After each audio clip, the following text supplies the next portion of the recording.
Today, we welcome to Global Citizenship Education Interview Series Oreste Foppiani. Oreste Foppiani is currently a visiting fellow and associate professor at the European University Institute's Robert Schuman Center for Advanced Studies.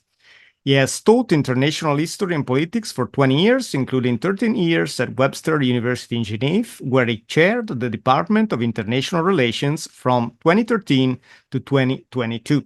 He has also taught and conducted research at New York University's Center for European and Mediterranean Studies, Johns Hopkins University's SAIS in Washington, D.C., Aoyama Gakuin University School of International Politics, Economics, and Communication in Japan, and the JMSDF Command and Staff College. He has published 4 monographs and dozen peer-reviewed articles in journals such as Il Politico, Nuova Rivista Storica, European History Quarterly, and Relations Internationales. So, Oreste, very welcome to the Global Citizenship Education Interview Series. It's a pleasure to have you here. Thank you for inviting me. Thank you, Emiliano. So, you are a visiting fellow at the European University Institute's Robert Schuman Center for Advanced Studies. Can you tell our audience about your line of work and research and how this connects, if at all, to notions of global citizenship education? Yes, thank you. So currently I am conducting research on a quite topical theme, which is the new European Defense Community and the North Atlantic Treaty Organization. So this is a research project which entails a comparative study between a community which could not see the light in the 50s because of the French negative vote in Parliament, and the importance of NATO because of the current Russia-Ukraine conflict. And of course, the relationship between NATO and this, let's say, would-be new defense community in Europe.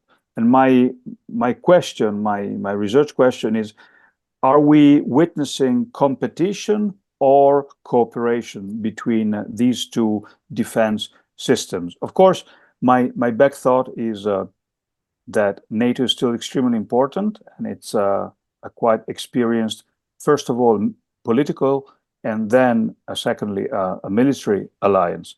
And Europe has still to work a lot to reach a level of autonomy, but I believe that the two organizations could be,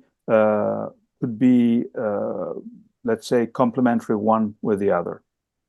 As far as critical thinking or global citizenship, well, it's a comparative study research. And I'm dealing with 17 different researchers that I'm contacting for different topics in Europe. But let's say that this is a pit stop in my university career because I'm a fellowship in this institution for about 2 years. I've been a fellowship for about 2 years, and the European University Institute.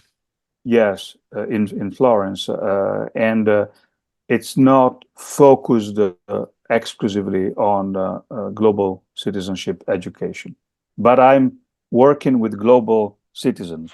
That's right.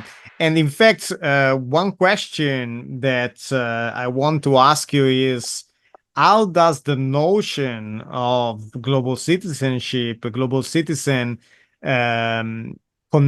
relate to your personal life journey?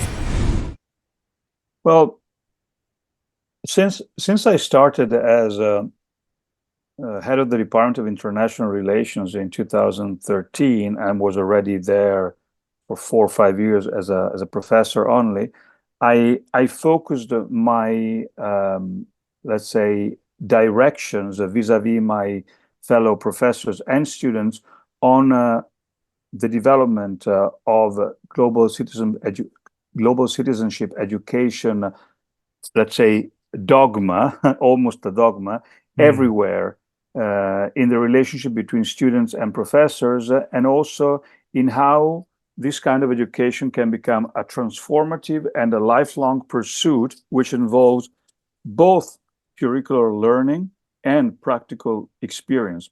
For which reason? Because these two items can shape a mindset to care for let's say, not only humanity, but also the planet. Right. So you're framing this notion of global citizenship in a way that portrays collaboration, empathy, mutual understanding, particularly when it comes to the classroom setting and young students, collaboration between teachers and students. That's always, of course, an important factor.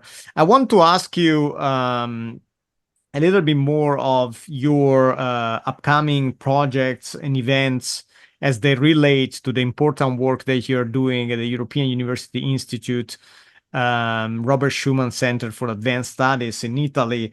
It would be interesting to learn from you, besides the important research work that you just explained and advancing, a couple of events, a couple of projects that you want to share with our audience, and potentially how they relate to our discussion on global citizenship.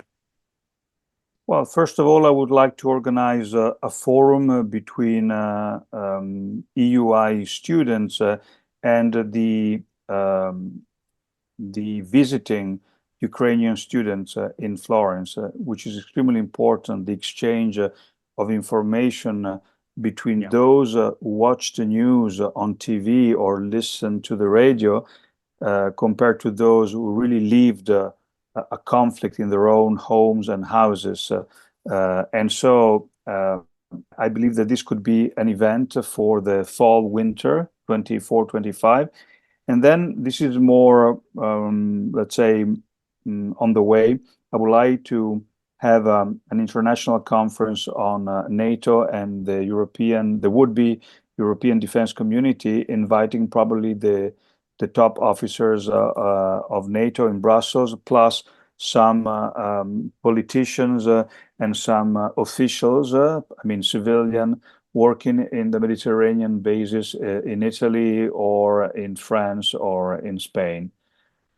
Because I believe that creating these opportunities, it's not only good for students, but also for a professor, because they can have a sort of litmus test of what they're studying as a theory or as an hypothesis, and they can see if it can be applied in real life. Excellent. So with this, I want to ask you a final question, and this is a core question, a challenging one. How would you define global citizenship education in 3 key words, and why these 3 key words? Freedom, openness, and knowledge are important for me. And of course, knowledge is the most important one, because every time I start my new courses, I tell my students, first of all, that they are privileged human beings sitting in a comfortable classroom, while other people in the world have much more, many problems. You know, it's more difficulty in probably reaching a classroom or having time and money to do it. So students, university students, are privileged. And the second one is that they have to study before creating their own judgment. So to avoid prejudice, they need knowledge. And then once they have all the information, maybe they can express their own opinion, or they cannot agree for some other people. But at least they studied the topic. Otherwise, you are a slave to social media, to instant news. So for me, it's openness, knowledge, and freedom. Excellent. Okay. Well, this was a very interesting conversation, rich of details on your work with the European University Institute Robert Schuman Center for Advanced Studies, current research projects, your understanding of global citizenship education, and of course, your precious experience as a scholar. Thank you very much, Oreste. Thank you. Thank you for having me. Thank you.